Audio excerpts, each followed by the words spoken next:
FOJ 26. What's up, Jason? What's up, Jeff? I'm doing well. How you doing?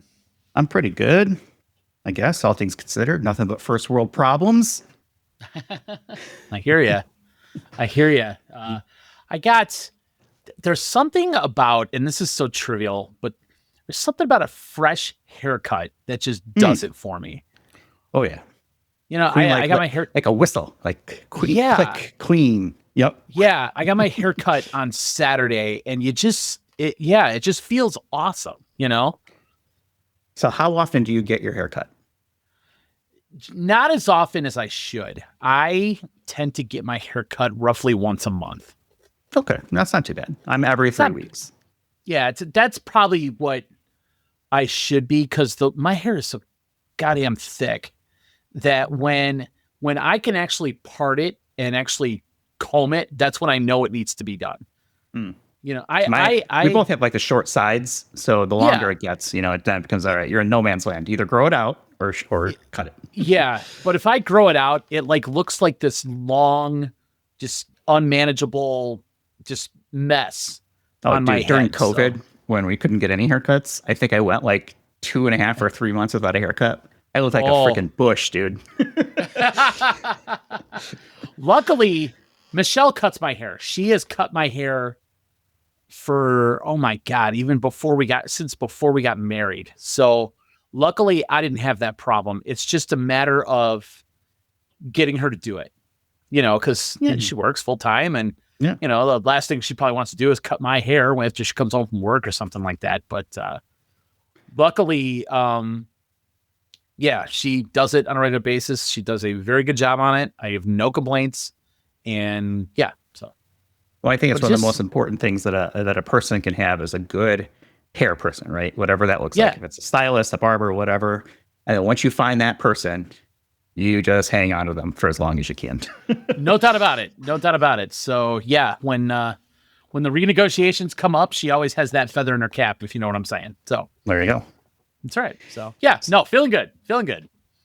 Good. So make any money this week? I did. Not a ton, but so the Dodgers, for those who don't know, I am betting the Dodgers to win every game and the White Sox to lose every game. And you're betting every game, right? That they play? Every single game. Okay. Unless I forget one for some stupid reason, like I'm not avoiding it on purpose, if that makes sense. Okay. There's no way to automate it somehow, just automatically bet every game. I don't think so. I think they're probably there for safety reasons for people. I guess. Yeah, no doubt. So the Dodgers, since we last talked, have played, and they're playing right now, they played 6 games. Okay. So they went 4-2 in those 6 games. So for those 6 games, was up a big fat $2.40. Okay.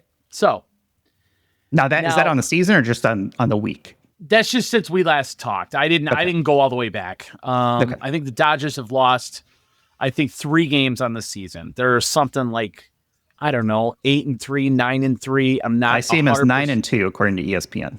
9-2. Okay, there you go. And actually, they're losing 3-2 last I looked. Yes, it is 3-2 in the top of the 7. So we'll see what happens there. But yeah, and you're betting $5 in every game, right? Just a straight $5. Okay. Nothing crazy, nothing out of control. You know, so I'm up, $2.40 for the week. I'm probably up a little bit more than that because they were like they started out like 8-0, and I have bet every game since the season started. So 9-2. I probably have about $8, maybe $9, something like that. So not bad. Is that just on the Dodgers, or does that include the Sox? No, that's just on the Dodgers alone. Okay.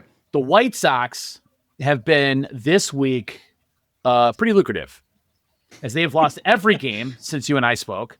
Currently sitting on a 2-7 record. Yes, as expected. So I am up since we last talked $12.50 on just the Sox. So if you combine the two, I'm up $14.90. Hey, passive income. like we said last week. Passive income, it's something that takes literally 5 seconds to do when they play. Again, I don't parlay them together because that, increases the risk. Mm-hmm. So it's just, kind of a set it and forget it. And I figure if it takes basically 2 winning outcomes to offset one losing outcome. So if I win 2 out of 3, I'll come out even pretty much. Does that make sense? Yeah. So it sounds to me like what's more lucrative is betting on the Sox versus the Dodgers, because the odds, the money you're making, at least this week.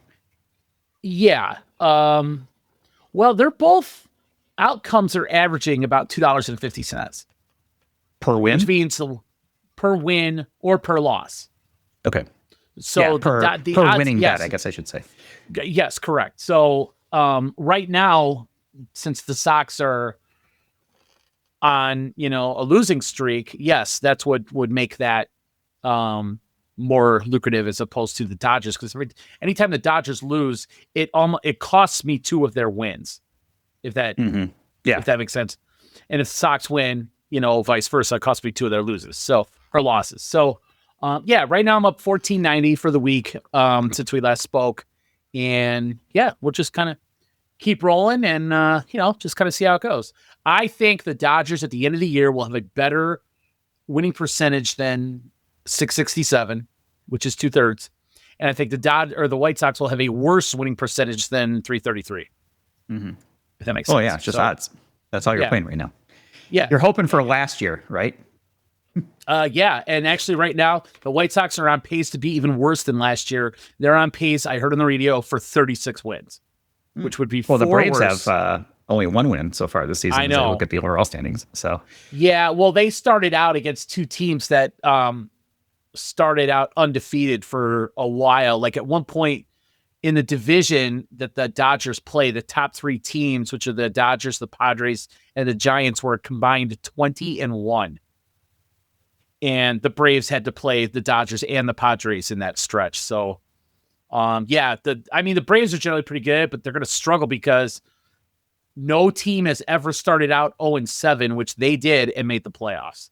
And I know baseball is a long season, 162 games, but it's never happened. So I'm looking at the standings, and I like to look at like weird stats. And the Braves in 9 games have only scored 24 runs. See, that's crazy to me. That is not a lot. Number 1. Do you know these stats? Can I quiz you on this? No, please do. Okay. Yeah, no, I don't know these. Who has the top scoring offense by runs scored in the entire Major League Baseball right now?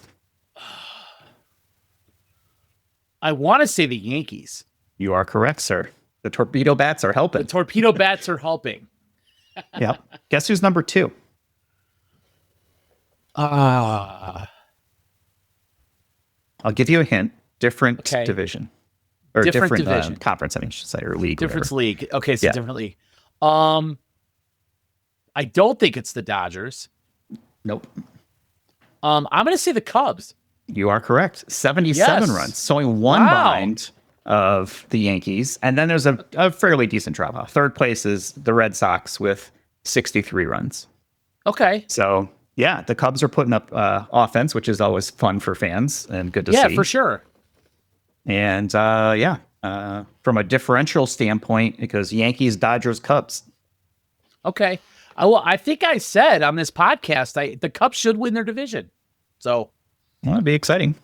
Yeah, it would be. Actually, Josh was at the game tonight, so they're playing the Rangers at home. So he's freezing his ass off out at Wrigley Field this evening. So, yeah. I don't know. What are you talking about? It's like 60 degrees. What's the weather like there? It is like in Plainfield, Illinois. It is 36 degrees right now. That's too cold. And I'm assuming, as it usually is, it's cooler near the lake. Mm-hmm. So in Chicago, 34. Yeah. See, it's spring here in North Carolina. So we're already in the 50s, 60s. It was almost 80 on Saturday or Sunday. Oh, very nice. It's been raining since Sunday, which is good because we've gone from wildfires the last few weeks with no rain and all that tinder from the hurricane still laying around. And then, a couple days of rain. So that's always appreciated.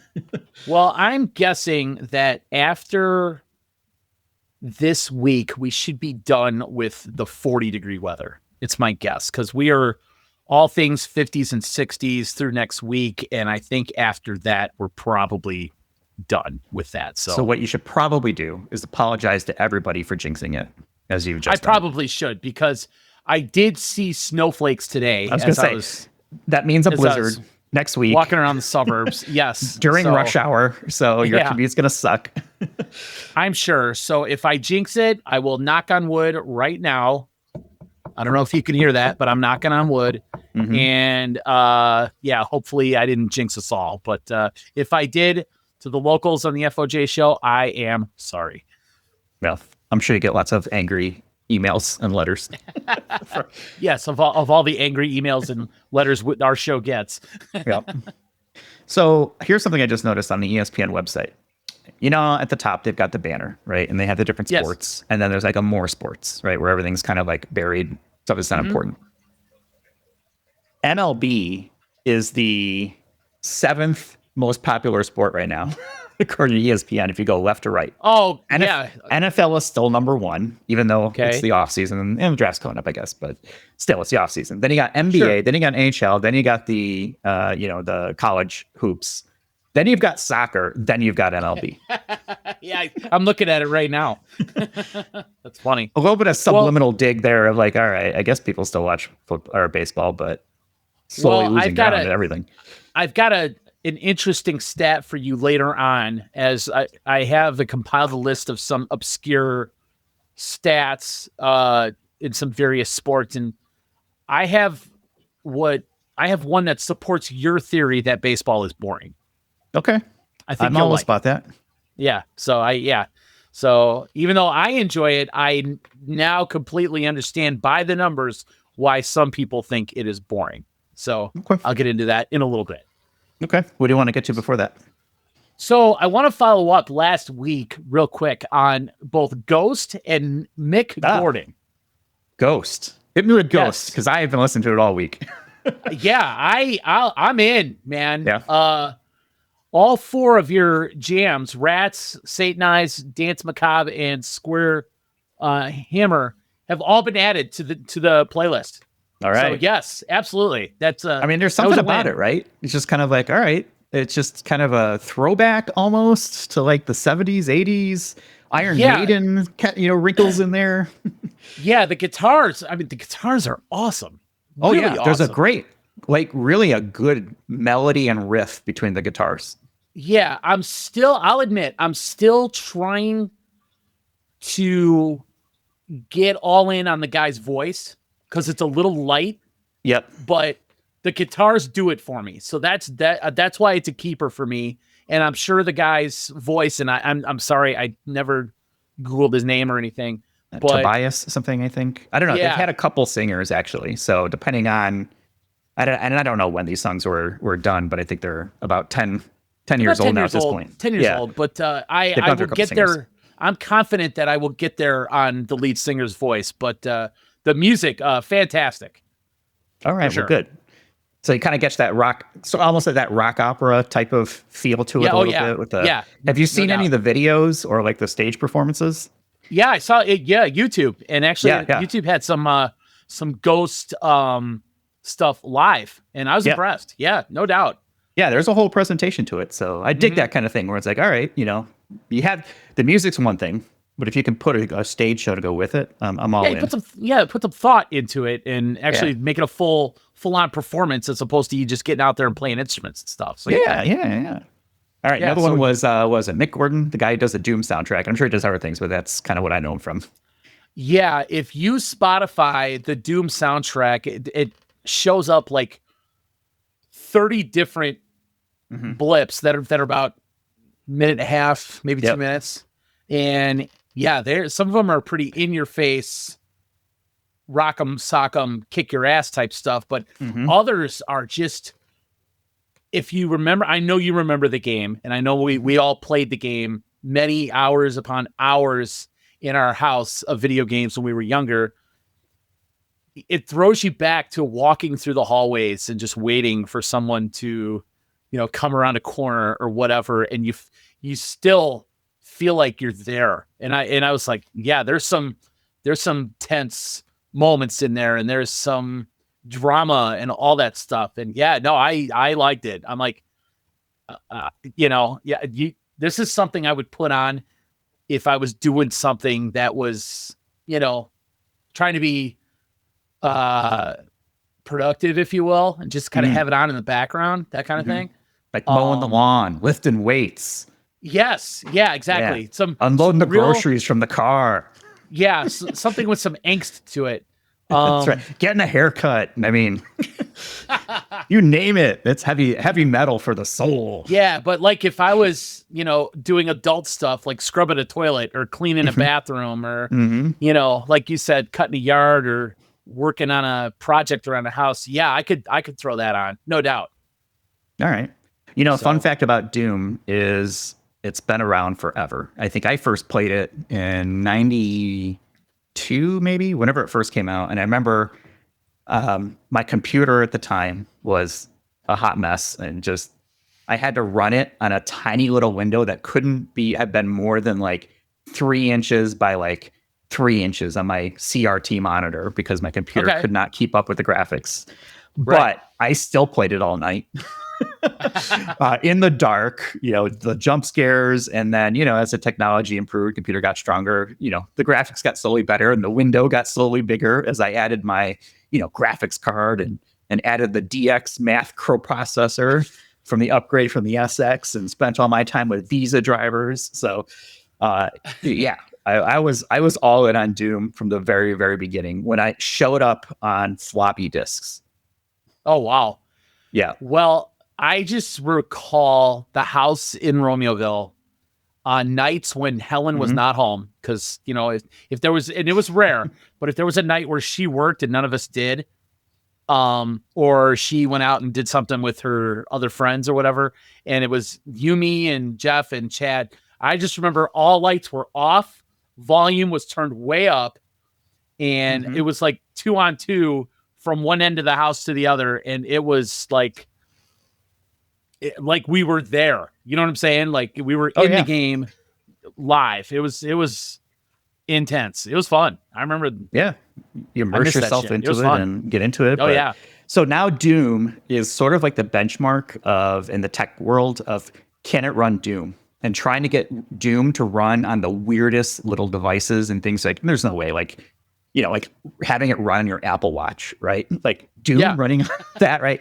And so it's kind of like a thing, because it's really not a complicated game by today's hardware standards.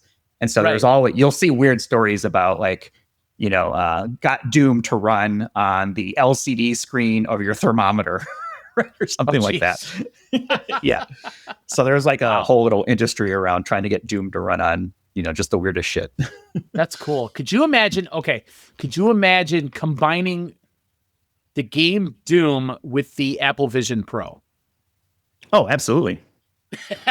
Absolutely. That's the dream, is you wear a headset and it's immersive 360. Now, what they have to solve for is player movement, because you can move your head, but you can't really move your body, right? Okay. And so you can move your head, and maybe you still have a controller in your hand and you're using your controller, right, to move your body around the game, and you're aiming or whatever it may be.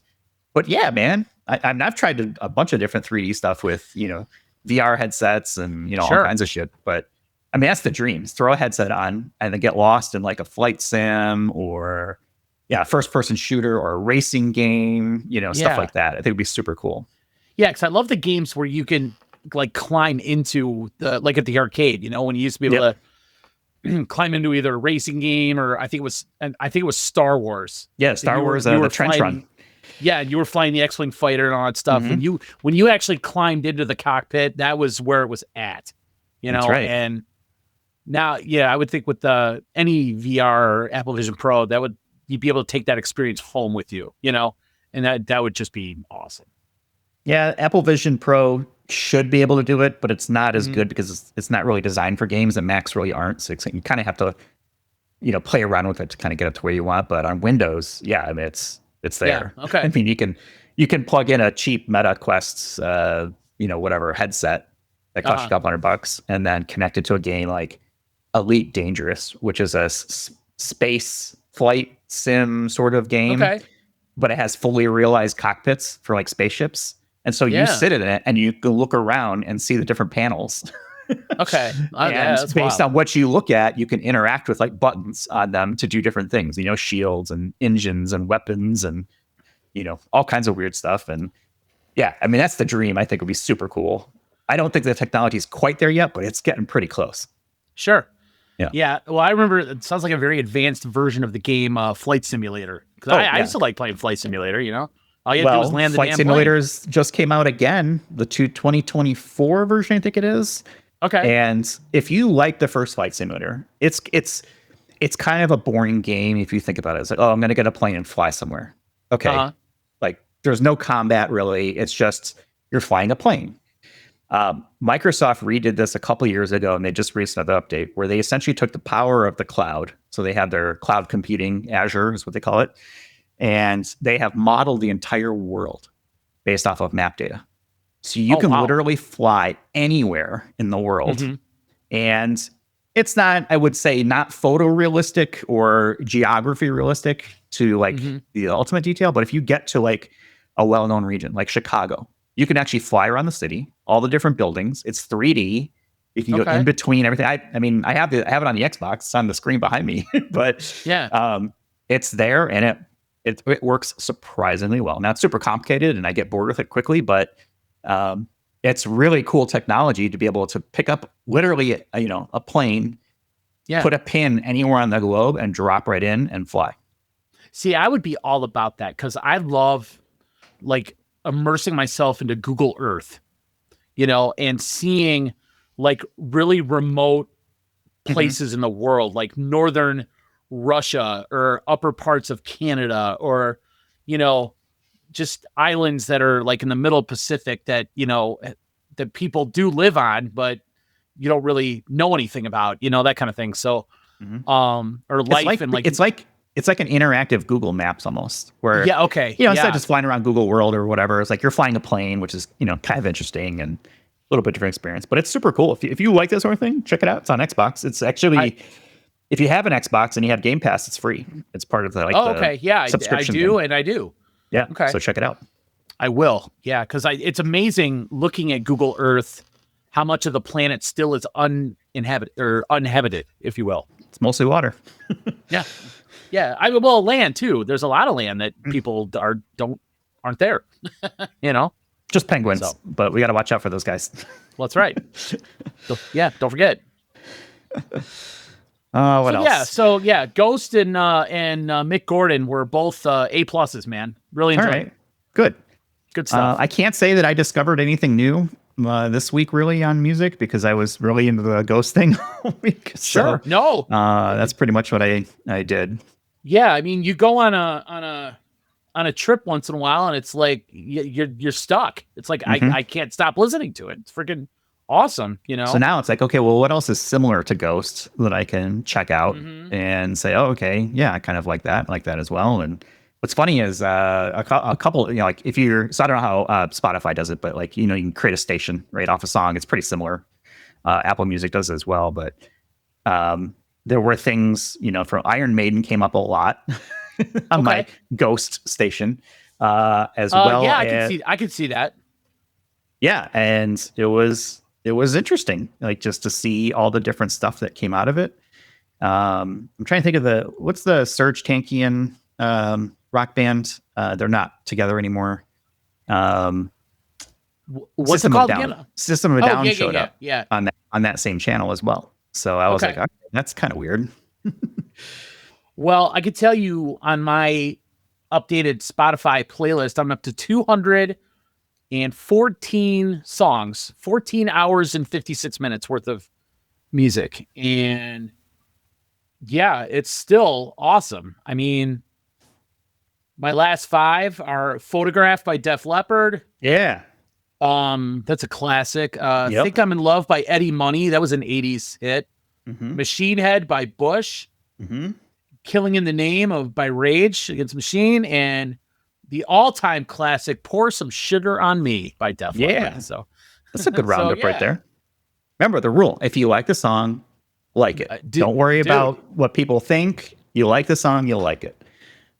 Whether it's Backstreet Boys, Chappell Roan, or Def Leppard, doesn't matter. I threw on Hungry Eyes by Eric Carmen not that long ago, and I love that song. I think it's a fantastic song. So. They're hits for a reason.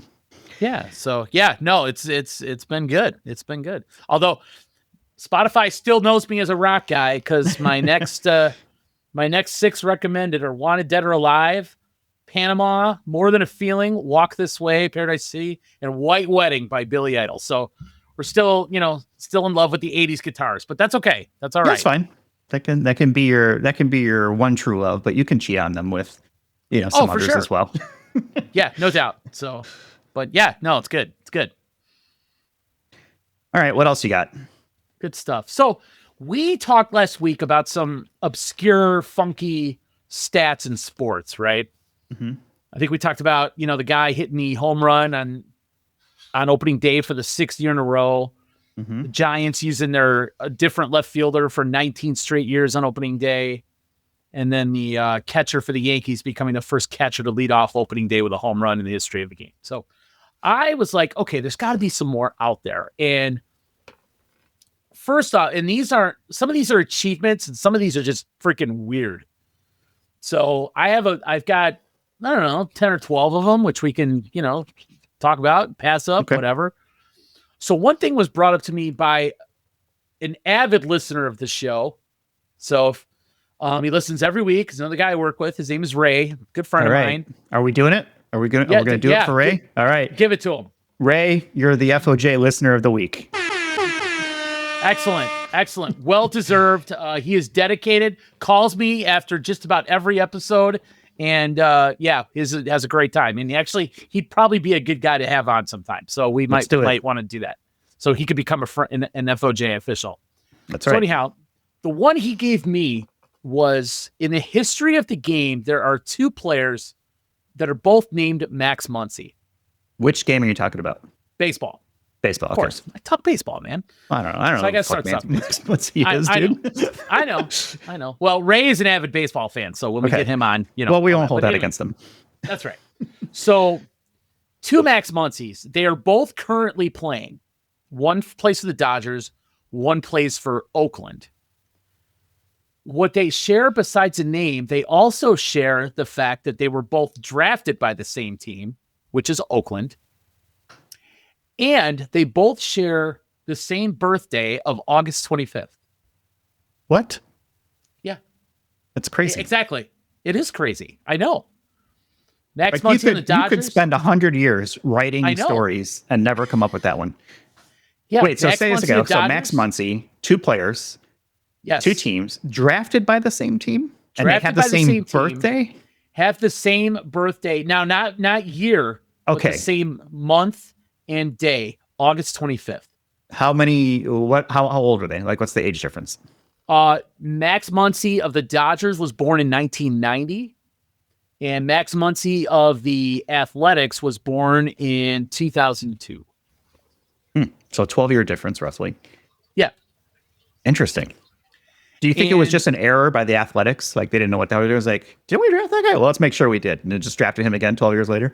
It's a great question because it's not like Muncy left the team on his own. They waived him. They're like, you weren't good enough for us. Yeah. And now we made a mistake. Because he's had a pretty successful career with the Dodgers. That was a cost-saving move. They had like a draft board already somewhere, and they just just leave that name up there. Yeah, exactly. We don't need to print a new T-shirt or a jersey. We use the old ones. Like in Moneyball, where they had all the names on the plates, they just threw them up against the wall and things like that. Mm-hmm. So, why spend more on a new Max Muncy when you have an old one, probably out in the recycle bin somewhere. So, see, now if I was in branding, for Max Muncy, I would be like Max Muncy 2.0. Bigger, better, faster, stronger, younger, whatever. Hopefully he's good. I don't know if he is or not. Yeah. But so, in the significance of August 25th for me is that is also my youngest son Joshua's birthday. So that kind of sticks out for me as well. So interesting. Okay. So that came from Ray. That's a good one. That came from Ray. Yes. All right, Ray. Good job again. Going to give you some applause on that one. Nice. So next one. So last week we talked about Ovechkin, Alex Ovechkin of the Capitals, approaching Wayne Gretzky's record. Mm-hmm. So yesterday he broke the record. Mm-hmm. Okay.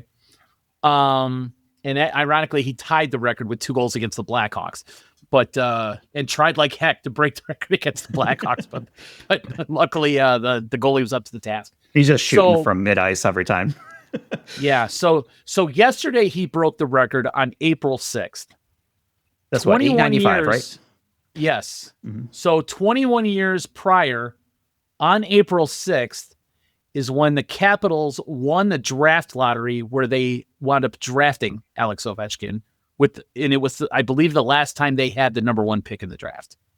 So to the day, 21 years later, he breaks the all-time scoring record. Talk about a return on investment. No doubt about it. Now, Ovechkin scored his 895th goal in his 1,487th game. Gretzky had the same number of goals in the same number of games, 1,487, which is pretty wild to me. Yeah. If you think about it. Ovechkin, I did a little bit of research on him. He owns or shares the record for most 30-goal seasons, most 40-goal seasons, and most 50-goal seasons, which is pretty crazy. And he also, this year... 30s? Oh, okay. 30-goal, 40-goal, 50-goal seasons. He has the most of those. He has the most of those. Or he is tied. So where does Gretzky fall in that list then? If they both have the same number of goals, same number of games, you'd think that they would be pretty close from like a pacing standpoint. You would think, but there were some years where Gretzky had like 80 goals and 90 goals and things like that, where Ovechkin's, I don't think, has ever come close to that. And nobody has. No, exactly. Exactly. This year at age 39, he has 41 goals, which is 3rd in the NHL, which is nuts to me for a 39-year-old. And he is the second oldest player to score 40 goals in a season. Gordie Howe was 44 when he once scored 40 goals this season. So now, but granted, that was back in the 60s or whenever he played. But in today's NHL, I mean, that's pretty damn good. So I just looked it up. Gretzky had 92 goals in the 81-82 season. Yeah. Wild. And then he followed it up with 71 goals and 87 goals and then 73 goals. So there you go. And then kind of came back to earth with only 52 goals. Wow. That's nuts. 92 goals. Yeah, it's more than a goal games. A game. Yeah, exactly. Plus he had 120 assists. He had 212 points in 80 games. Yeah, I think he had 200 points, I think, in 3 different seasons, if I'm not mistaken. 4 different seasons. 4, okay. And 196 in the 5th season. That's crazy. And what's crazy to me is he would still own the scoring record, and I think we talked about this. He would still own the scoring record if he didn't score any goals at all. 0. Yeah, because he's got so many damn points. He has more assists than anybody else has points, which is wild. It is nuts. He was plus 100 in the 84-85 season, where he scored 73 goals. He played in all 80 games, 135 assists for 208 points. Insane. Crazy career. But I guess he was in attendance yesterday and made a speech on the ice, and it was pretty cool. So, well, good for him. Yeah. So congrats to Ovi, Alex Ovechkin. So, okay. So you want some interesting stuff, or here we go. All right. So Don Mattingly is the single season record holder for grand slams in a baseball season with 6. Okay. He had 6 in 1987. He played from 1982 to 1995. In the other 12 seasons that he played, he did not hit 1 grand slam at all. So he was juicing, obviously, that 1 year. Yeah, he hit all 6 of his career grand slams in 1 season. Yeah. Got him all out. Interesting. Yes. Here's another did you know. Did you know that Larry Fitzgerald, football player, Larry Fitzgerald, had more career tackles than he had dropped passes. That's a great stat. Think Give me about numbers. that. I don't have the numbers, unfortunately. I read that, didn't have the numbers, but I was like, wow. For a wide receiver to have more tackles, and I'm assuming all of his tackles either came on like interception returns or fumble recoveries, but to have more than drop passes for a receiver, that's amazing to me. 17 years was his career. Yes, for a guy who played as long as he did. Yeah. He had 29 drops in 17 years. So let's call it, basically 1 3/4 per year. Yeah. Right. And he had 37 tackles over 17 years. That is a great stat. I'm going to use that one. That's incredible to me. Yeah. Okay, so all three of Pittsburgh's sports teams, the city of Pittsburgh has 3 professional sports teams: Pirates in baseball, the Steelers in football, and the Penguins in hockey. I never thought of this before, but I should have known this. Did you know all 3 have the same color scheme on their uniforms, yellow and black? Which teams again? The Penguins, the Pirates, and the Steelers.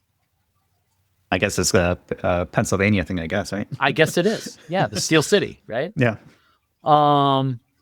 Did you know that Brett Favre's first NFL completion was to himself? Yep, I knew that one. I did not know that. Mm-hmm. That's pretty wild. Yep. Did you also know that Brett Favre, in the history of the NFL, is the only guy to play an NFL game as a grandfather? That I didn't know. I didn't know that either. That's some good trash talking, though, right there. Working a Gramps comment or something on the line, or after a sack, or after maybe that's why he fell down in front of Strahan for that record that year. Yeah, right. So I found that to be interesting. That's a good one. Did you know that in a season there are approximately 850,000 baseballs used? Wow. Because I know you don't watch a lot of baseball, but you know how pretty much after every play, every foul ball, they throw the ball out. Yep. So they go through 850,000 baseballs in a season throughout the major leagues. That just sounds like a conspiracy by Big Baseball to sell more baseballs. That's nuts. But in the NFL, it takes 3,000 cows to produce the leather to supply a year's worth of footballs for the NFL. All right. Can I do something controversial? Can I rescind? Yes, Can I rescind a listener of the week and honor those 3,000 cows for their service? or should we do a duel? Maybe I hate to take it away from Ray. A co? How about a co-listener? Is that fair? All right. Co-listeners of the week, Ray and the 3,000 cows that sacrificed their lives to be footballs for the NFL. I second that. That's good. You're in good company, Ray. Yeah. Oh, no doubt. No doubt. So, okay, I'm going to now support your theory that baseball is boring.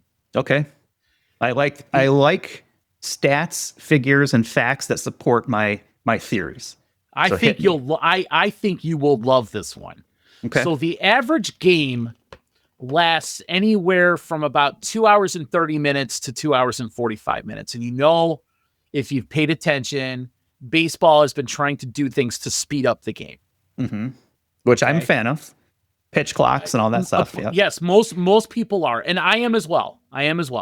Mm-hmm. But did you know the average actual playing time, meaning the time that when something is going on, a ball is hit, a ball is pitched. Like an action. An actionable play.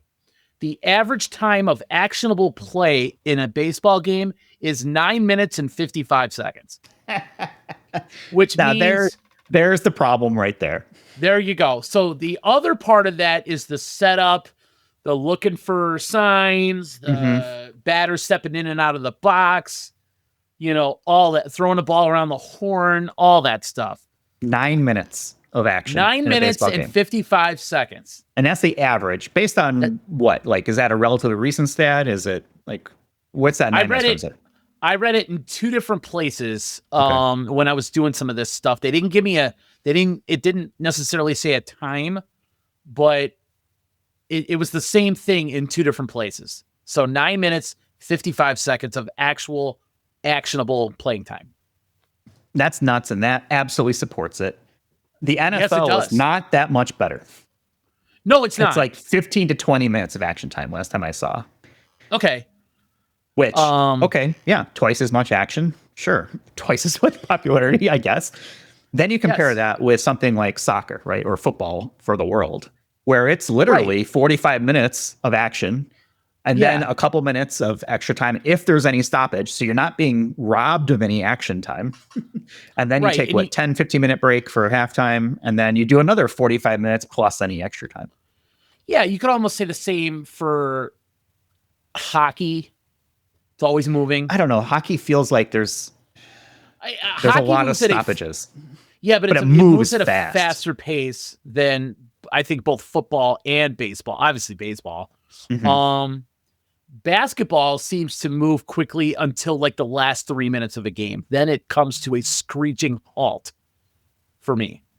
For basketball? If you watch especially in the playoffs, when games matter, things like that, it's like all the fouls and timeouts and all that stuff. So basketball kind of goes back and forth sometimes. But baseball, I now I get it. I never knew it was that bad. So now I get why people might be like, I can't stick with this. Yeah, just show me the highlights. Can you imagine? Okay, you could condense everything down to a nice 10-minute YouTube video. All right, here's last night's game. Yeah, no doubt. Well, that's it. Yeah, you could show every pitch, every play, and that's it. You probably, you know what? If you did that, like that was like the TV version, although I don't know how you would watch a game live doing that, but you can't.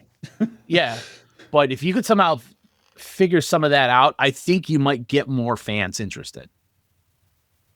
Somehow. Yeah. I mean, you can't do it live because you obviously need to play the game. There's got to be just natural stoppages. Well, it's almost like, and I think you could get there with this, if you had baseball's version of Red Zone. Somehow. Okay. I don't think there's I'm going to put a theory in that I don't think there's enough action to even support that. Well, because there's not enough games going on a given day. And I feel like there would be dozens of minutes where nobody's doing anything. What are you doing? Yeah, there could be. I think it could be done. I know MLB Network tries, but I think it's an interesting idea. Go for it. Do it. Yeah. I think it could be done. And MLB Network tries to I forget what they call it.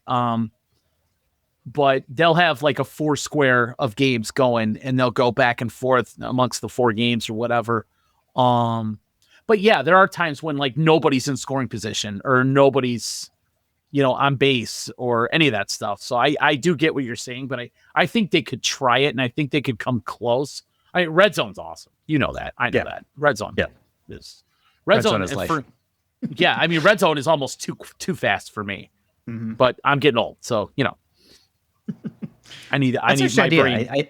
I wonder what a red zone for the MLB, like, who does that appeal to from a fan perspective? Because if you're a traditional fan, you'll want to watch the game. You want to watch all the subtle things that are taking place in between plays and during, a pitcher batter matchup or whatever it may be, right? But if I am somebody like me who just doesn't care about baseball, I want to see probably home runs, I guess, right? Or amazing catches or, stuff like that, right? Or high drama moments, right? It's the end of the game, bases loaded, and, is it a strikeout or is it a home run or something in between? Yeah, I think true baseball fans like to watch the buildup, especially like you were talking about late in the game, but they like to hear the crowd. They like to see the pitcher sweat. They like to, see the hitter's face and, the true matchup, like you were saying. I think true baseball fans love all that drama and intense build up to whatever's going to happen. Whereas I think especially with their team, I think the casual fan would be more like, I'll just give me the highlights type stuff. Yeah. So, well, I feel like the highlights is like, it's like Sports Center, right? Every morning you turn it back on. So, okay, what happened last night that I didn't catch? And the investment into the sport is not as much there. I mean, if you like the sport, you like the sport, but I used to watch Sports Center every morning, and it'd be a ton of baseball. So did I. All right, that's cool. It was like, it didn't do anything for me to appreciate the sport anymore. It was cool to see, Sosa hit home runs, but that's all I cared about. Yeah. So it didn't pull me in as a fan. He hit a lot of them. So, it was good. So, all right. So there you go. Baseball is boring. I get it. Yep. I understand it. Backed up by science. Yes. So, okay. Couple others, and these are all basketball, but I thought these were interesting. Did you know Shaquille O'Neal, I forget how many years he played, but he played for a long time in the NBA. Too long, maybe. Maybe too long. Did you know he only attempted 22 3-pointers? That doesn't surprise me. How many of those 22 3-pointers do you think he made? I think he made 5 of them. The answer is 1. 1. Okay. I knew it was like low. And I'm going to guess that he only took 3-pointers probably towards the end of his career, more so than the beginning of his career. You're probably right. And I guess the one he made was just a bank shot off the glass that was kind of lucky. Did you think he was going to like... Yeah, no, I didn't think he would go... Curry swish? Yeah, nothing but net from 30 feet out. No. So Shaq 1 for 22 and 3-pointers. So there you go. Well, that was not his strength. Another big man, and this stat actually floored me, and this one goes way back, but so you've heard of Wilt Chamberlain, obviously, right? Of course, yeah. Yes, everybody has. He scored 100 points in a game, averaged like 30 rebounds in a season, for an entire season, that kind of thing. Did you know in his entire career, he never fouled out? Interesting. Yeah. Never. I mean, this is a guy who played center, against Bill Russell and, down low and was dominating. Never, ever fouled out. And he scored 100 points in a game. Talk about dominance. Here's I want to go back to the Shaq thing real quick because I just looked up his career statistics, and I was totally opposite. He took most of his 3-pointers in the first 9 years of his his career. He only took 2 in his final 8 or 9 seasons total. Well, I guess that makes sense because he was probably more athletic earlier in his career, if you could call it that. Yep. I mean, towards the end, he was just a big, massive man who, couldn't move very well, but God, could he take up space under the basket, So, yeah. But even in his last season, he still shot 67% from the field. Because all he did was probably dunk. Right, yeah. He only took 201 of them, but yeah, I mean, he still couldn't hit free throws. That was always his Achilles heel. But he's a lifetime 52%, 53%, let's call it, shooter from free throw end. But yeah, I remember. Yeah, he struggled. Remember he actually had his best year field goal percentage wise his last season, the 2010-2011 season with Boston. Yep, 67%. What is they used to? What is it? Late in games, they would do the hack-a-shack. Mm-hmm. When you wanted to foul somebody, Shaq was the guy to foul. Game whole strategy. Yeah, no doubt. So going back to Wilt Chamberlain, and we talked last week about Josh Giddey and his almost quadruple double. Mm-hmm. So there's never been a quintuple double. So that's never happened. Double digits in 5 different categories. Mm. There have only been in the history of the NBA 2 guys to record triple doubles with, they call it the 20-20-20 triple double, where you got to 20 of rebounds, points, assists, blocks, steals, whatever. Which is one hell of a game. Yes.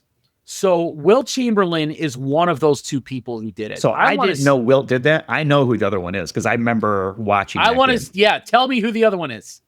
Russell Westbrook. Yes, that is correct.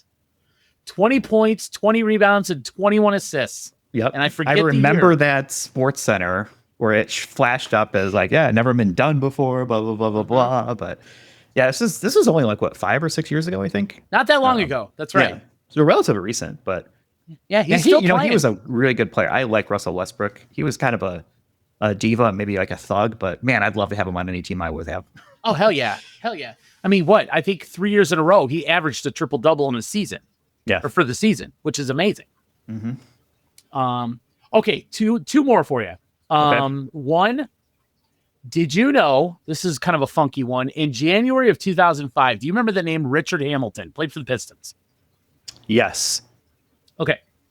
He once scored 14 points in a game. Average run-of-the-mill game.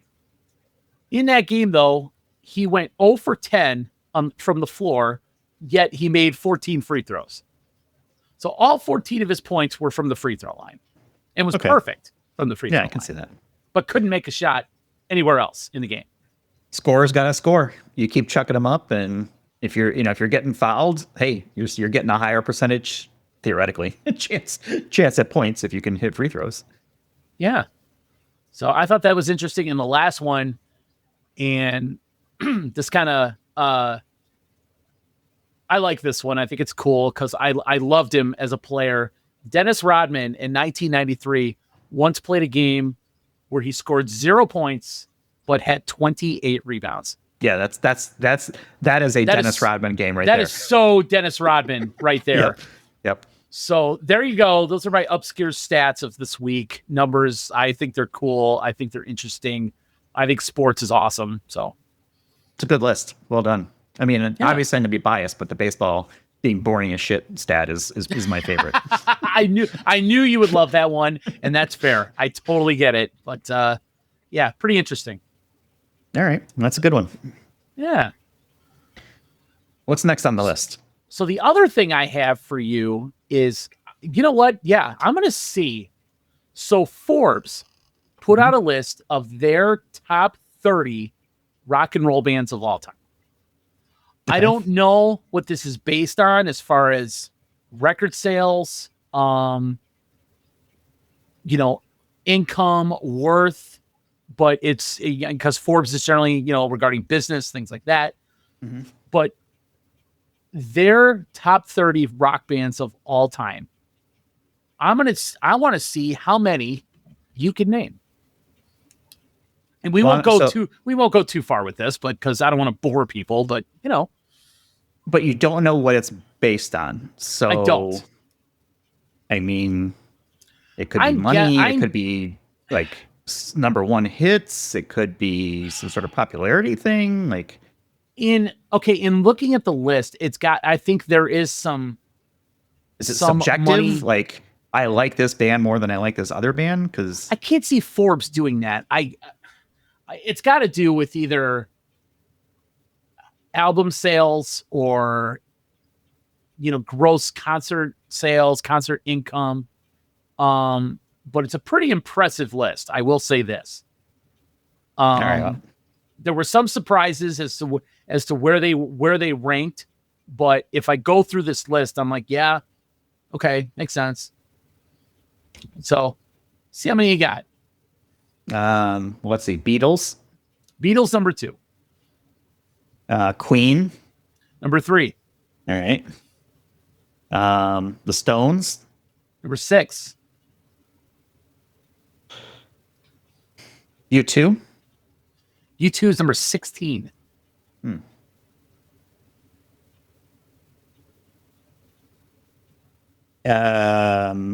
AC/DC number 10. Metallica number 9. All right. Doing pretty well here so far. You haven't missed yet. Not bad. Is Hendrix a band or is he considered like a solo artist? The Jimi Hendrix Experience is number 5. Okay. Oh, Led Zeppelin. They're probably 1. Number 1. Okay. I mean, they're just so big. Fleetwood Mac for sure is on that list. 11. Have to be. Okay. 11. Yes. Your guys, Van Halen. Can't be a rock 7. Can't be a rock list without them on it. True. I agree. Rush. I know you're a big Rush fan. So Rush 18. Okay. There you go. Is Nirvana on there? Nirvana is number 24. Okay. So they're all right. They're on the list. You haven't missed yet. I'm impressed. I am impressed. Kiss? Kiss, 26. Yes, let's go. So this is like so far, it's a list of like, I don't want to say classic, but like popular, classic rock that you hear all the time everywhere. And it's just been so far. Yeah. Like it doesn't seem to be based on like sales or anything like that. Yeah. Yeah. I don't think any of these bands are all that relevant. I mean, they're relevant, but it's not like you hear about them all the time now for making new music, if that makes sense. Yeah. Okay. So you're talking mostly 70s, 80s, and 90s here. Okay. So now I think now I'm starting to get into the zone here a little bit. I think I know some more. Okay. The Doors. 14. Okay. I said U2 already, right? Yes, you did. Yeah. Guns N' Roses? Yes, 20. All right. Good for them. I would have thought they'd have been higher, to be honest with you. I mean, of the names I've listed, who would you put higher? I mean, who would be worse than them? I'm surprised the Doors are as high as they are. And I love the Doors. Doors are massive, though. Maybe. I mean, so was Guns N' Roses, though, but. Well, that's what I'm saying. I don't know. Aerosmith? Number 30. Okay, barely. So now I bookended it. So we got Zeppelin was the top one, right? And then Zeppelin Aerosmith to Aerosmith. is the bottom. So Z to A. So there's got to be like some random weird oddball stuff that's in there. What's the Ozzy's band? Well, is Ozzy Osbourne considered? No, like but his band, Black Sabbath. I'll give you that. Okay, so Black Sabbath is in there. Okay. There was a band you mentioned earlier. You mentioned them earlier. I did. When we were talking about Ghost, you mentioned. A compare. Really? Iron Maiden? Yeah. Yes. 17. All right. Cool. I'm digging this list so far. This is a great list. Yeah, there you go. You could throw any of these bands on a playlist and just let it rock and roll. Yeah, for sure. Who's the band that did the Dark Side of the Moon? Yes. Pink Floyd. Yes, number 4. Okay. You're missing one out of the top 10 as of right now. It's gonna be like, is it like an oddball one? Like doesn't fit? It doesn't really fit with the rest of the top 10, but when you think about it, it makes sense. Based on how popular they were and kind of still are. Still are. Yeah, I mean, most people our age still listen to these guys today. Radiohead? Radiohead is on this list, but it's not them. Radiohead is 25. These guys in their heyday in the 70s were enormous. And didn't tour for a long time, and then they put out an album, and it was like one of the biggest comebacks ever. Eric Clapton? No, but he was in a band that is on this list. Oh, Eagles. Eagles is who I'm looking for. Yes. Interesting. But Eric Clapton, I don't see them. Yeah, exactly. But yeah, they were number 8. But Eric Clapton was in Cream, and they're 22. So I'll give you that one too. Oh, that's right. Cream. Yeah. Yes. Okay, Cream was there. Yeah. Okay. Okay, so Eagles was number. You've done very well. Yeah, Eagles is number 8. Trying to think of other. Is it like Creedence Clearwater Revival, something like that? CCR? No, they are not on that list. Chicago. That's your first miss. They are not on the list either. See, now Boston? it might get tough. Nope. Okay. How many am I missing so far? You're missing, let's see, 1, 2, 3, 4, 5, 6, 7, 8. What are the guys with the beards? They were big in the 80s. Yes. The guitars. Sharp Dress Man. Yeah. Uh-huh. ZZ Top. They're on that? Yes, 29. Okay. What about Journey? Did I say Journey already? 23. Good. Okay. I feel like there's got to be like some British bands in there. What was there's one. Only one? Well, or two. Black Sabbath was British, right? There's two. Or no, there's plenty of them. Like Queen was British. There's three. Are you saying three left over, or there's three total? left that are British? Three left, yes, they're British, and Def Leppard is not one of them. Which I'm shocked they're not on this list. The Ramones? No. Okay, how do you not have the Ramones on this list? Jeez. Okay, think. The Clash. Yes, 15. Okay. Yeah. Okay. So the other two, one was really big in like the late 90s, early 2000s, and the other one is back in the 60s and 70s.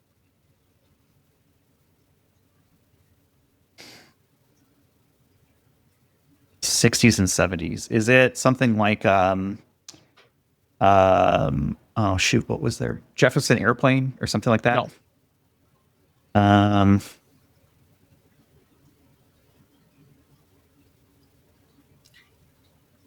don't know. Give me some more hints. So I have two left that I haven't gotten so far. You have, let's see. Now we're down to 1, 2, 3, 4, 5. We're 5 left. 2 of them are British, and the other 3 are from here. One of you are a huge fan of, and you've talked about it. And they go pretty hard. Did I say Megadeth already or no? No, but they're not on the list. Okay. And you've talked about the guitarist of this group playing a bunch of other projects. Tom Morello. Yes. Rage Against the Machine is probably in there. That is correct. Okay, they were huge. Yeah. Yes. And they're still played to this day, so it's definitely there. That's right. Okay, so the 2 British bands, one has brothers that do not get along, but they are making a comeback. Fuck those guys. I fucking hate Oasis. I know, I do too, but they are on the list at 27. I can't stand anything that they do, and it's an immediate skip or I'm not a fan either. I can't stand all that bullshit. Okay. So how many do I have left? We have 3 left. One is a British band. They have played the Super Bowl in the past. It was a while ago that they did.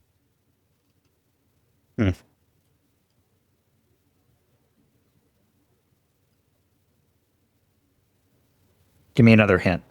Give me some hints on different ones, because I'm going to kind of jump all over the place, I think. Okay, the other one. Okay, one is led by 2 sisters. Barracuda. Yep. Heart. Yep. Did I say Kiss? You did. Okay, we have 2 left, and one is arguably Jeff Cruise's all-time favorite. Yep. I was going to say, you say Jeff Cruise is one thing. It's okay. So there's one left. One left. It is a British band from the 60s, 70s, not the Stones.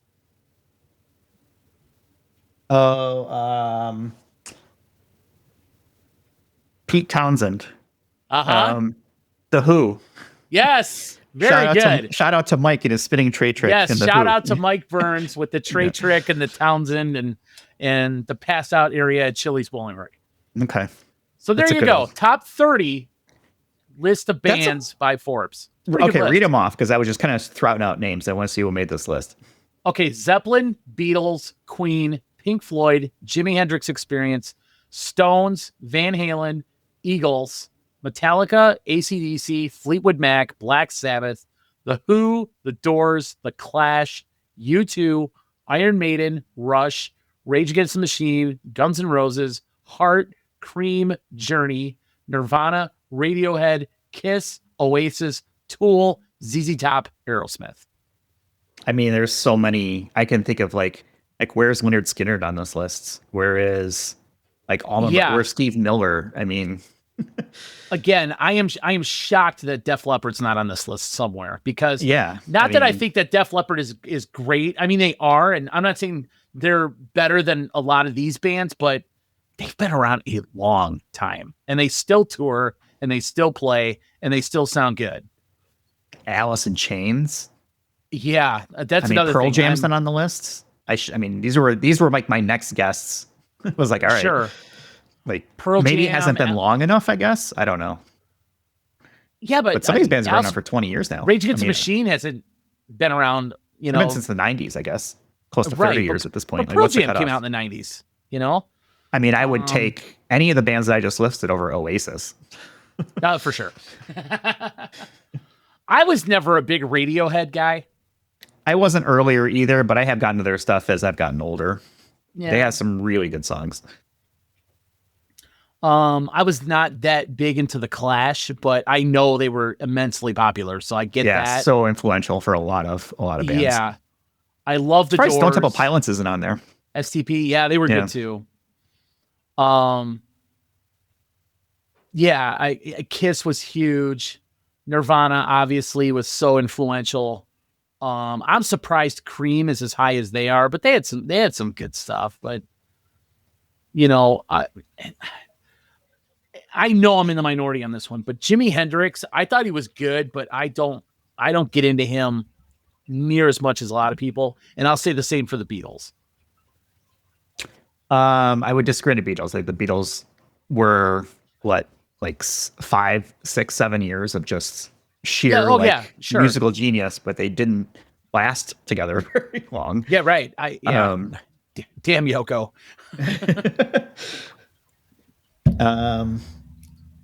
Yeah, I don't know. It's a good list, I think, but this is the subjectivity part of it, right? It's like, what's this based on? Somebody's musical taste?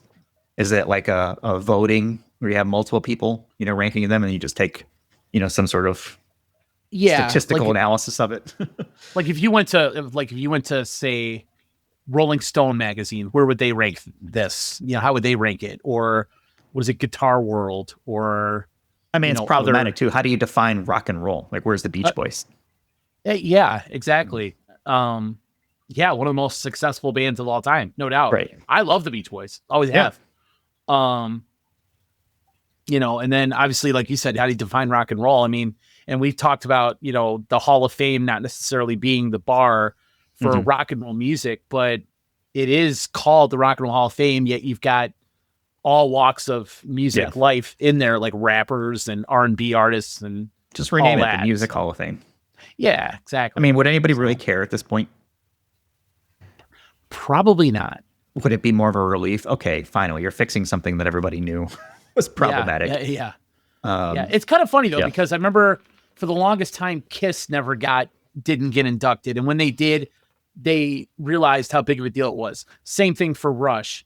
They, long overdue. There are bands on this list that are not in the Hall of Fame, believe it or not. Iron Maiden's not in the Rock and Roll Hall of Fame, which is crazy to me. It's weird to me that they even made the list because I see them more as like a niche sort of rock band, and we talked about them earlier, but when's the last time, you said, oh, I'm listening to Iron Maiden? Yeah. It would have been like, what, the 80s? Yeah. But they were the theme song, I think, to Headbangers Ball on MTV. And they had a couple other. Okay, so the 80s. Yeah, exactly. I used to love Headbangers Ball, man, with Ricky Rackman. I never watched it. We didn't have cable until I was in high school, I think. So. Oh, there you go. I missed a lot of that stuff. Yeah, I would say that's a decent list. I'm going to give it a C as passable, only because it's unclear how they selected these. But there's only a couple that you can really kind of argue as like that's a good rock band. Yeah. Yeah, I'll tell you what though, I agree with you on the C for the list, but I give you an A for effort because you got like 23 of them right off the bat and without a miss. So that's pretty good. So you want to know my secret? What, did you look it up? No. Playing Guitar Hero and Rock Band. I just went back and just said, okay, what are the bands that had singles on those? Solid. Yes. And I was like, all right, it's Rock Band, it's Guitar Hero. I'm going to guess that some of these bands are on there. Very and just start going through that list. Yep. I remember, I forget which edition of Guitar Hero it was, but I remember the final song was Freebird by Lynyrd Skynyrd. And it played forever. Oh, it does. I love Freebird. It's great. Yeah. Oh, who doesn't? It's got a great guitar solo in it too. Absolutely, it's fun to play. It does. I missed the Rock Band series. I thought it was such a good series, and I'm really disappointed that they stopped making the game, and I hope they bring it back. I was originally a Guitar Hero person, but then Guitar Hero just got harder and harder, and just didn't click as well. And the fact that on the Rock Band, right, you could have guitars, vocals, drums, like the whole kit. I mean, just a blast to play. I was really good at medium. Once you had to incorporate the pinky, I was done. Yeah, that's what I was like. All right, I was never that great, but I just enjoyed playing the songs and getting into it. But I mean, discovered a lot of music. Yeah, I had Guitar Hero for the Wii. I had Guitar Hero Metallica version. I had Guitar Hero Van Halen version. I had Guitar Hero Aerosmith version. Oh man, awesome. Yeah, well, if you're listening and you're in charge of making Rock Band and Guitar Hero games, please come back. Yeah, please. I mean, I think the only way you can play a game like that right now is there's a game on, I don't know if it's like PC, I think. It's called like Rocksmith, which you actually have to take a real guitar and like plug it into your computer through like a MIDI cable. And then you can actually like play along with it, but it's strings way harder than than the casual fan might enjoy. I remember, I know we've talked about it. I remember when we bought the guitars, I wish I stuck with it. Well, I got mine right there. I know you've got one in the background. I see it. And I haven't touched it in a long time. And it's collecting dust, but yep, it sure is. Do you know what Twitch is? Oh yeah. Video game streaming. So they have a section on there for music. And if you're ever looking to be entertained, there's just a lot of really good musicians. They're just live streaming all the time. Okay. And you could just go on there and, they take requests. And there's one guy from France, I think. He's like the French Stallion or whatever he calls himself. And he plays everything super loud. It's all rock. And he's using Rocksmith. And you can, request songs. And he's a great entertainer. And he's, a really good guitarist too. He's actually playing the songs on the guitar. Nice. But it's kind of an interesting little thing. Like if you ever want to try something kind of a little off the beaten path, head over to Twitch and check out the music section. I actually have Twitch on my phone. I don't know if I've ever really used it. I think the only reason I put it on my phone is because they broadcast the Score, local sports radio station, on Twitch, believe it or not. But I also found out that they broadcast the Score on YouTube.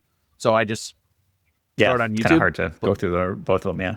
Yeah, right. So I just, leave it on YouTube. The other reason I had Twitch, and you'll laugh at this. So like 5 years ago, Concordia St. Paul, where my boys went to school and go to school, Justin's baseball team took on the esports team in video games. Okay, I forget what they were playing, but you could watch it live on Twitch.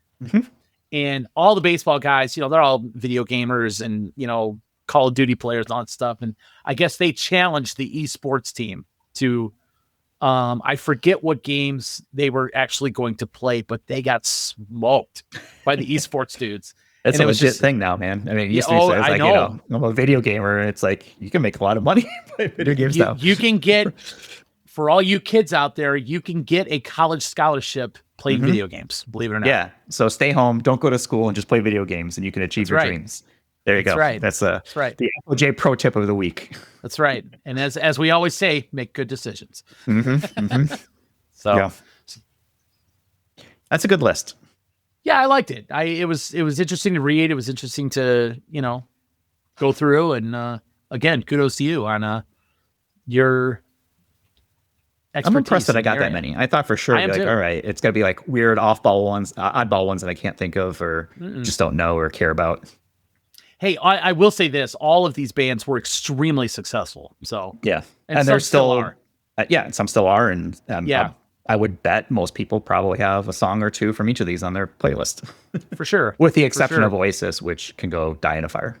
Yeah, they could. You know what? I put Oasis in the Aaron Rodgers category of this show. How's that? I like that. Speaking of, has Aaron Rodgers done anything, or is he still? No, he's still riding pine and doing drugs out in the desert. Yeah, who knows what he's doing? I don't know. I don't care. I hope he just kind of goes away and he can take Oasis with him. So I'm with you on that. I'm with you on the Oasis. Speaking of quarterbacks that are probably done, we were talking about Russell Wilson the other week. And we're like, why did the Giants sign him? They had just signed Jameis Winston as well. Yes. So they're paying Russell Wilson $10 million for 1 year. Okay. $8 million of that was a signing bonus. So he's already made $1 million, and it's like paid out over the next few, months, whatever's to be how they stagger it out. So it's kind of I guess it's an interesting play because, if he's at least competitive for the first half of the season, then, they get their money's worth, right? If he's not, they can cut him halfway through the season or trade him. And a team only has to pick up his salary, which is only $2 million. $2 million. So, and he's but also, at that point, it's only $1 million because you're already halfway through the season. That means he's also only $2 million against the cap. Yes. Which is weird because, as we discussed last week, the Giants are only one of 2 teams that are still over the cap. So even more so, where the hell is their money going? I don't know, but I thought it was interesting. It's kind of like, okay. So it would not surprise me to see Russell Wilson traded some point during the season to some team that, had a quarterback injury or something, and they think Russell Wilson will be able to at least limp them along into the playoffs. Would it be wild if he got traded to Cleveland, knowing that that's where Jameis Winston actually played last year? Because Cleveland could use a QB. I mean, yeah. I don't know. It'd just be weird. I think it's kind of sad at this point. He's like, all right, is he still a starter? Borderline, I guess. Maybe. I don't know. You're telling me that there are, better options out there. There's got to be at this point. Or are you the ones that, why are you wasting development time for a younger quarterback? Trying to appease this guy.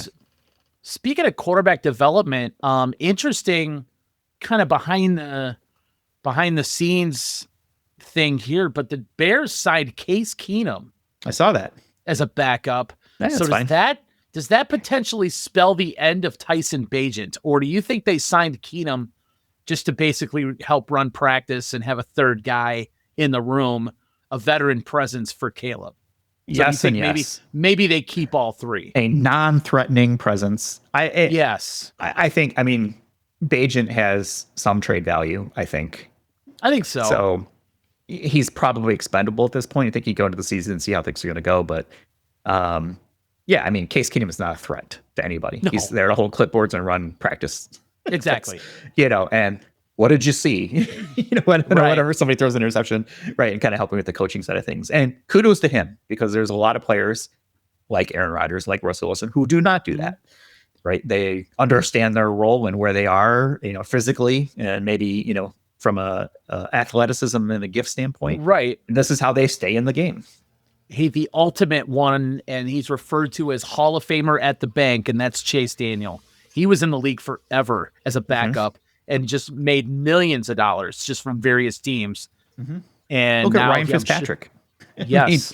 Guys, dude would be on the bench to start the season, come in, throw for 400 yards and 5 touchdowns, a couple times in the season, and then, go back and sit on the bench. These are guys that'll maybe finish a game for you or get you through, a game by handing the ball off 40 times, that kind of thing. So or get you through, a couple week injury or something like that, right? They're a band-aid. Right, exactly. So, but I thought the Case Keenum thing was interesting. So, so I was like, all right, cool. We're already the off-season chance. How else can we show our winning? I agree. I think we're 2.5 weeks away from the draft, I think it is. So there's still some happenings, and another tidbit, and I guess this could have been included in our segment earlier on weird stats, but did you know that Will Levis is now the oldest quarterback in that division? Talk about turnover. Yeah, exactly. Because I guess that's good for the game. I didn't know he was older than Trevor Lawrence, but he's older than Trevor Lawrence by a year. Trevor Lawrence is going to perpetually look like he's 13 years old.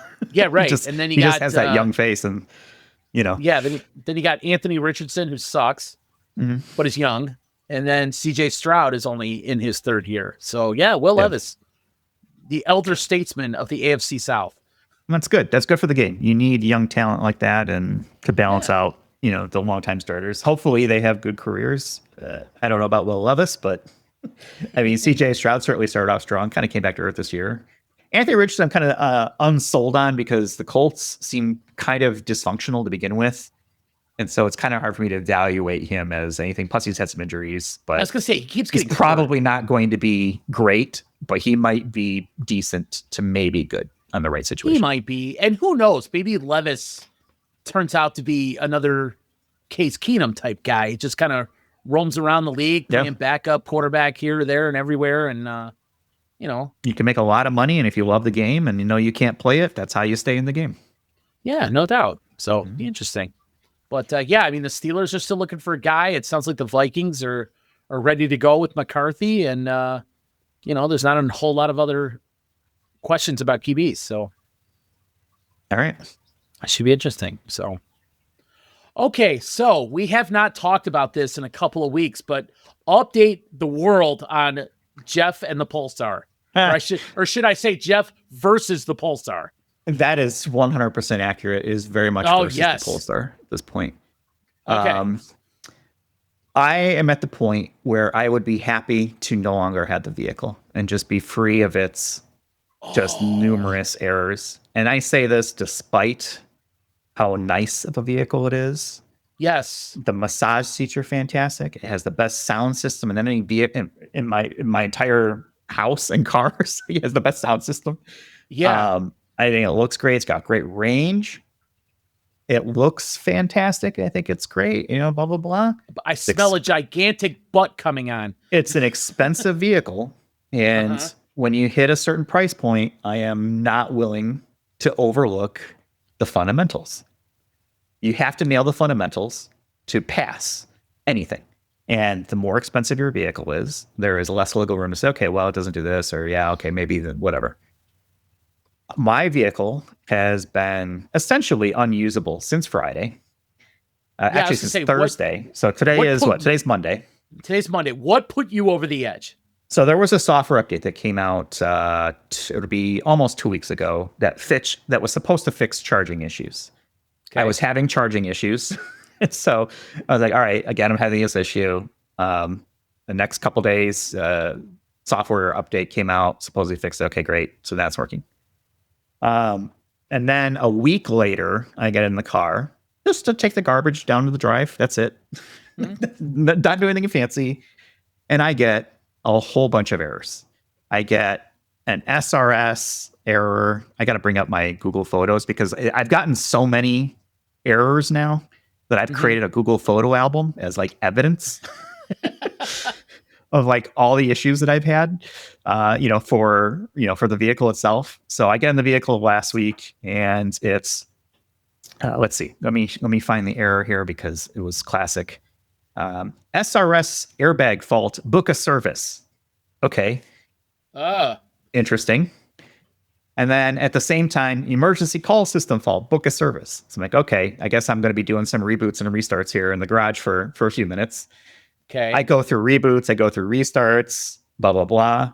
One of the troubleshooting things that Polestar, a legitimate major, a auto brand, used to be Volvo. One of their troubleshooting steps is, get this, Jason, okay? Lock the car and walk away. And leave it for like 20 minutes. 30 minutes. It actually overnight. tells you to walk away. That is what support will tell you to do. That's what the dealer told me to do when I picked it up. They knew there was going to be issues. I'm like, all right. And that is one of the troubleshooting things because I guess, the car goes to sleep and maybe there's some sort of reboot in the software. And this car, it is all about software and it is such a pain in the ass and nothing ever works. I can't go a week without some sort of error. Screen not booting up or corruption like garbage on the display, like just a bunch of shit. And so this was Thursday and I was like, all right, well, I'll leave it overnight and see if that fixes it. Try another couple of reboots. Nope. So, Friday first of all, Friday I try to call and get Polestar support on the phone. That's not happening because they don't fucking answer the phone. So I email and say, we got an issue, blah, blah, blah. Someone called me, whatever. And then I ended up calling my dealer Saturday saying, hey, this is the issue. So shout out to TJ out in Charlotte because we're on first name basis because of all the issues that I've had and they know me there. But yeah, so now I'm waiting for a tow. Basically, they're going to tow it from my house 2.5 hours out to Charlotte. for them to, I don't know what they're going to do. They're paying for it. I'm not paying for that. Okay. Yeah. Okay. Yeah, I'm not paying for this. This is bullshit at this point. I'm like, no, this is your problem. This is under warranty. The car's not even 6 months old at this point. So, fix this shit. And so, yeah, now I'm again without my vehicle for an extended period. And I think I'm at 13 days of inoperable service between the charging issues I had when I first got it in November and December. And the lemon law in North Carolina is 20 days. I am anxiously awaiting to hit that 20 days in the first year. So it needs to be 20 years in the first, in a given year, I guess I should say. So I have basically until November to accrue another, let's call it 8 days just to be safe. Yeah. And before I can invoke the lemon law and basically make them take it back and blah, blah, blah, blah, blah. So that's where we're at. It's lemon law or nothing. Well, it's either that or a class action that I'm looking into. Because I'm not the only one with all these problems. I mean, most people will, go on forums. It's mostly complainers and stuff like that. Always talk about issues. But I think there's enough people that if you search Polestar 3 charging issues, one of the top hits is a lawyer who is investigating a class action claim against this. Really? So I've, given them all information, sent them my photo album, blah, blah, blah. And, we'll see if it comes out of it. But I am so tired of all the issues. Literally, every week there's something wrong with this vehicle. And some of it's like just lame stuff like, okay, I'll just reboot the car, blah, blah, blah. But no, every week, come on. Like, I know that's stupid and it's dumb and not for this price point. So if you had the opportunity, you would essentially give it back tomorrow. Yeah. At this point. And I would get something else, which sucks right now because the tariffs are going to fuck up my, my next purchase. But well, I was going to say, what would you turn to? Well, we have a Rivian and that thing's great. It's been awesome. So I was going to say, would you entertain getting another one? Yeah.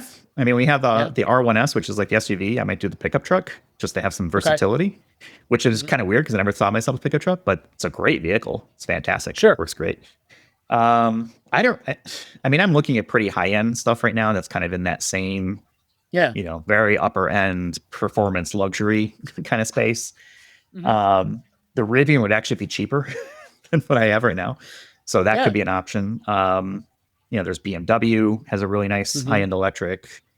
I want something that's sporty, but sort of in an SUV mode. Lucid just put out the Gravity, which is sort of their SUV, which looks awesome. But do I want to take another chance of, there's no Lucid dealers in North Carolina and how much support for that, right? And that's a little bit more expensive than I want to spend. I think we'd be hitting, 6 figures probably on that vehicle. Try to stay below 6 figures. But yeah, I mean, either that or I might just say, fuck it and just not get anything and just kind of ride out and, see what comes up. I mean, we have the next Rivian already pre-ordered or, whatever, the reservation down for like their smaller SUV coming out in a couple of years. So. Oh, for when the lease is up on. Yeah. Okay. Yeah. So I don't know. Right now though, I lean towards a Rivian because it's a fantastic vehicle. It's expensive, but it is fantastic. Yeah. Well, I told you that one of my customers has one and he absolutely loves it. Every time I see him, I ask him about it and he's like, yeah, I love it the same, if not more than the day I purchased it. So yeah, and I've ridden in it and it's awesome. I can vouch for that. So, very nice. Yeah. So I don't know what I would get, but I know that I am done at this point. It is like, I will consider it like a bonus if I get a working vehicle that works most of the time. Like baby steps. I just want to go a week without any issues. And then it'll be okay. We built up a nice little streak here, guys. Let's see if we can go a month. So basically we're going to give the Polestar a 1-star, maybe even a 0-star review. And hopefully, let's just say this, if the pattern continues, I think you're going to hit your 8 days by November and you could just kind of rid yourself of that thing and move on and just chalk it up to experience and see ya. Yeah. I mean, I went, it was calculated risk, and the good news is if it ends up being a lemon law, you really don't lose any money other than the time. They basically, you're only really paying for the usage that you had it, and they have to kind of take it back. And I think the lemon law here, at least in North Carolina, is even like they pay for the lawyers like to work this out. So it's more of the hassle and it's just the shitty timing of it's the world economy and all this stuff happening. I mean, obviously take the economy out of it. I mean, it's just a pain in the ass for you because I know you here I am without a a vehicle today. I was like, all right, well, I mean, it's just, I mean, hell, I hate it when my car's in the shop and you can't go anywhere, Yeah. So, well, that sucks, man. I know how much you were looking forward to that thing, and I know how much when it works, how awesome fantastic when it works. It is. But man, such a shame that it's just not consistent. Obviously, they have some things to work out. Now, here's the thing: is they could absolutely fix this through software. Like I don't think the issues are mechanical, other than originally like the charging thing needed to be replaced, whatever. Like I feel like that's rare at this point, and I feel like this is 95% software that needs to just be fixed. Like fix your shit. Do you think that maybe they came out too early? For sure.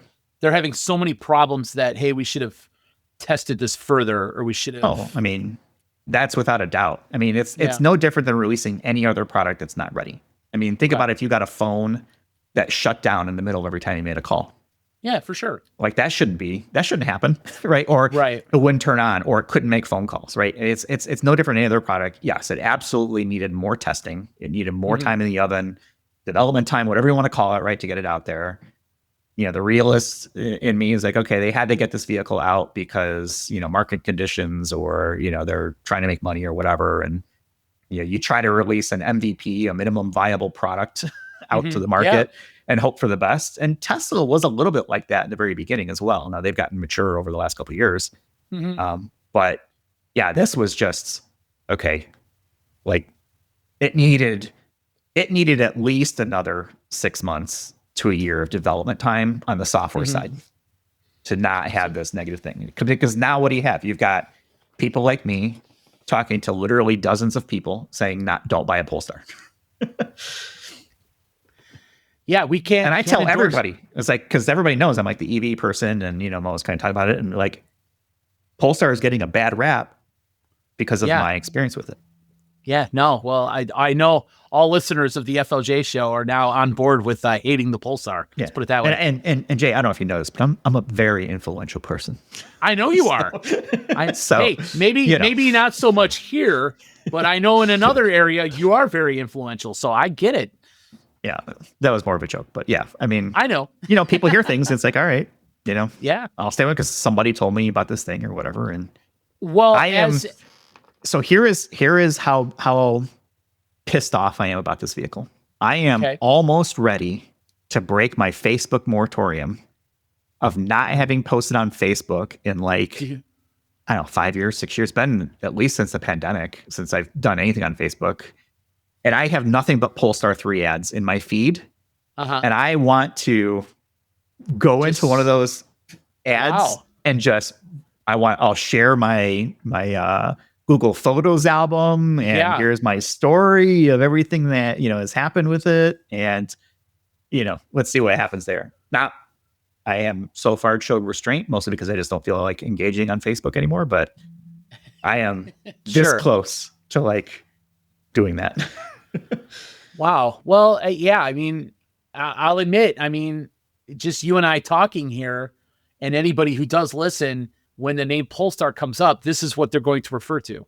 Yeah. I know I will. And it's a shame because if you look at it on paper, it looks great. I think it's got awesome styling. It's expensive. Yeah, for sure. But, it ticks all the right boxes for me. And then you get in it and then you realize, oh, like this is not ready for prime time.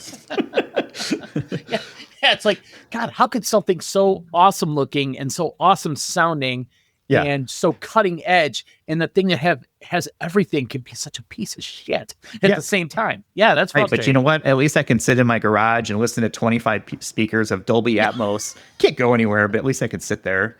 But you didn't buy a $90,000 stereo system. Let's put it that way. If I was gonna do that, you're leasing for the next 3 years or whatever. 3 years, yeah. So that's the good news. Is it's a lease, so everything's under warranty the entire time I have it.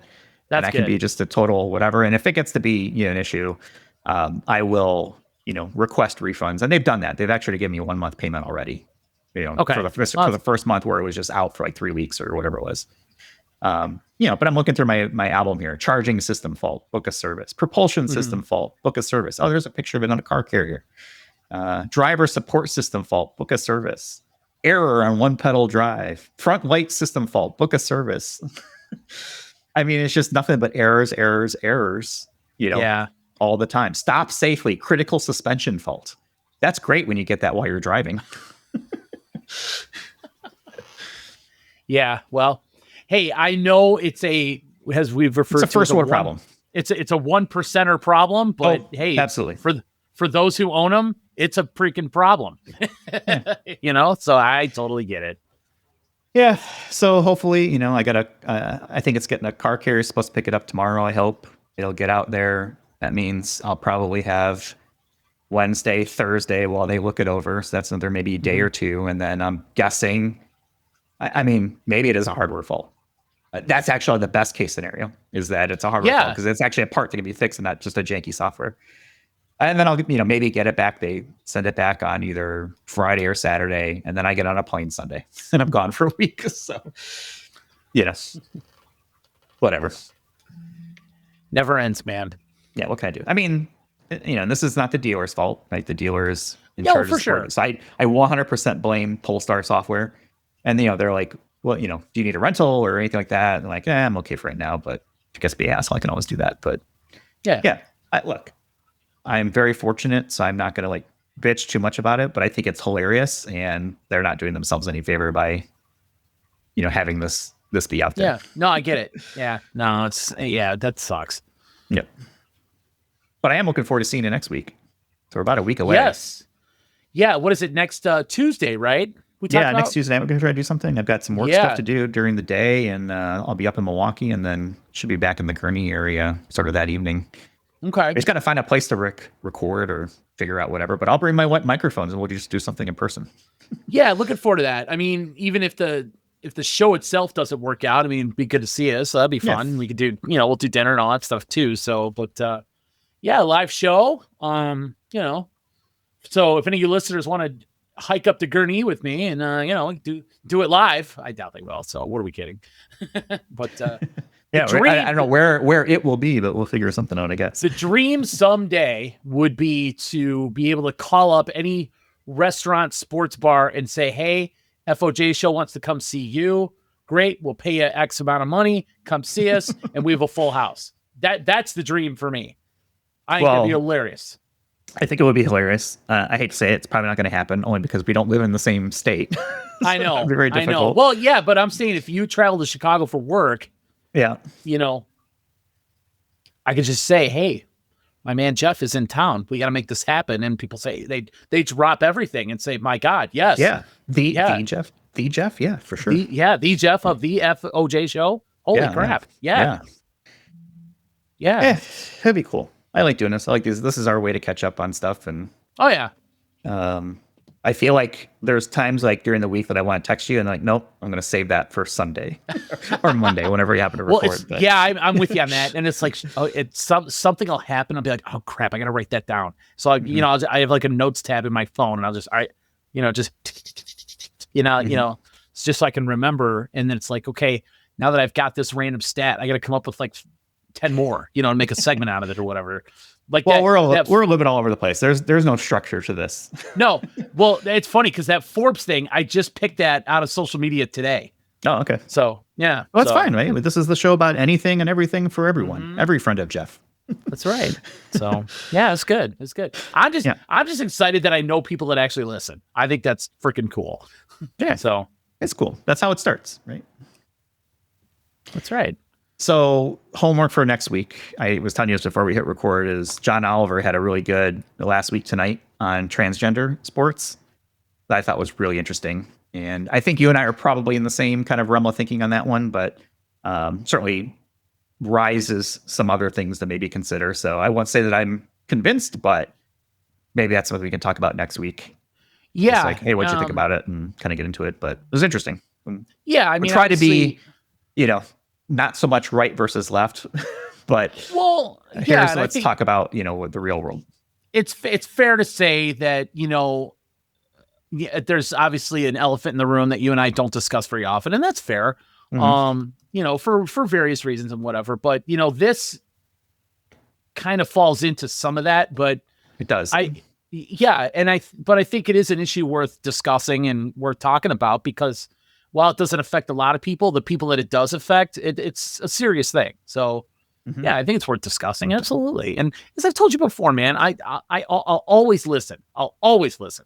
So yeah, hey, that's all any of us could do. This is the only way that things get better, is if people can talk and have a discussion and not turn to, whatever it's turned into. I guess for a lot of people. Yeah, I hate the absolute hate that comes with some of this stuff. And I know what you're going to say, but I just hate that it's turned into that in some cases, not all, but in some. And it's just, it's very disappointing. And I'll tell you this, I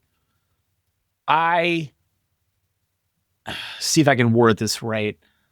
I hope it all still works out. I know there's a lot of stuff that people are really very concerned about. I know there's stuff that you're concerned about, obviously talking about buying a new car and, potentially that, and the issue that could fall into what's going on right now. I totally get it. So, I understand why people are concerned. I just hate the fact that they express their concern a lot of times, not saying, everybody does this, but a lot of people express their concerns through hating those that are, getting after those who voted the other way. So that's what bugs me, but I get it. I think that's fair. Like I said, that's why dialogue is good. And, I understand everyone's got concerns. Yeah. And what are we going to do about it? Yeah, but we're all living through the same thing, regardless of what happens. That's right. That's right. But I know this. I mean, there's some things for me, at least, that are more important than even that. And that's, relationships and that kind of stuff. And I determined to do my damnedest to not let what's going on outside ruin what's inside. So there you go. Likewise. Cool. I may not understand it, but it's like, all right, let's figure it out. Yeah. And you know what? Here's the great thing. It's like, you can have an opinion, but the great thing about an opinion is they can change. Yes. And there is no hill that I am prepared to die on if I find a fact or something that changes my mind. If I'm wrong, tell me I'm wrong and tell me why I'm wrong, and let's talk about it. But and I think that I think people are too ingrained and too stuck. They won't say, "Oh, I made a mistake," or "Oh, yeah, I shouldn't have done that," or "Oh, you know what, my thinking about that has changed." You know what? Like, that's healthy, and that's what should be happening. So, well, I think self-awareness is tough for a lot of people. I think a lot of people follow what they hear, what they hear in the media and all that stuff, and they fail. And I'll admit, sometimes I'm guilty of it, because I either don't take the time or don't have the time or whatever. They fail to do their own real research, and they just fall on whatever they hear. You know what I'm saying?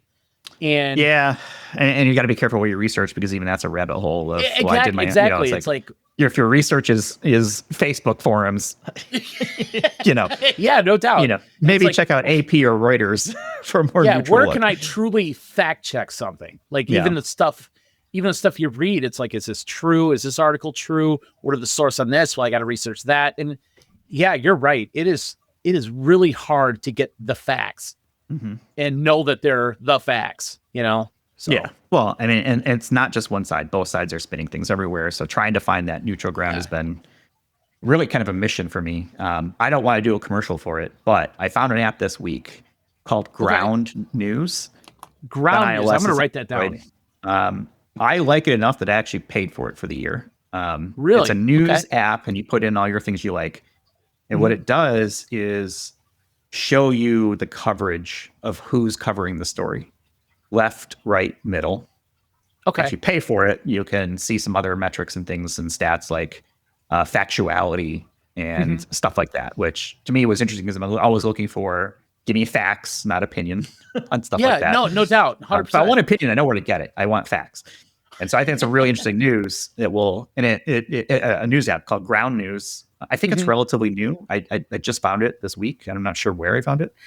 I've been kind of training it over the last week with my different interests and things like that. But I'm looking at it right now, and it's got one thing that's interesting is this category called blind spot, which is essentially news articles that are not being read by the left or the right. Okay. And so you can kind of see how the news are kind of going back and forth, and it shows it for both. Like, here's a blind spot for the right is, and maybe it's relevant, maybe it's not, right? Like, so the one I'm looking at right now is The Last of Us Season 2 review, unrivaled storytelling that lays bare the best and worst of humanity. 45 sources, and very few sources on the right are reporting on that, right? Okay. And then, blind spot for the left might be, something else. I'm trying to find something, that would be that. So blind spot for the left, what we learned from Trump's meeting with Netanyahu, which has only been covered by a handful of our left-leaning outlets, but a lot of right-leaning outlets. Sure. Okay. And so you can kind of see where the news is coming from and which ones are in the middle. And each article will give you, so when you click on like a headline, it will tell you a summary of the article. It will tell you what the spread of coverage is. And they don't rate the media outlets themselves. There's third parties that do that. I think one of the ones that I like is Ad Fontes Media. They do this media bias chart. I think I kind of showed it to you. But they have like this whole statistical analysis that kind of weights things. And I don't know if that's what they use, but there are companies that will rate, how left-leaning, how right-leaning, how neutral you are, how fact-based versus opinion, et cetera. And so they show you all this information to kind of show you, okay, this article is coming from, this news source, which tends to lean more right or left or middle and tends to be more factual versus opinion. And you can choose which version of the story you want to see based on, do you want to see something that's the most centered, right? It's most neutral from a bias perspective versus something that's more left or right or a longer or a shorter version. So it's kind of an interesting way to look at it. We'll see, but I like what they're doing. And it was relatively cheap for the first year. I think it was like $50 for the year.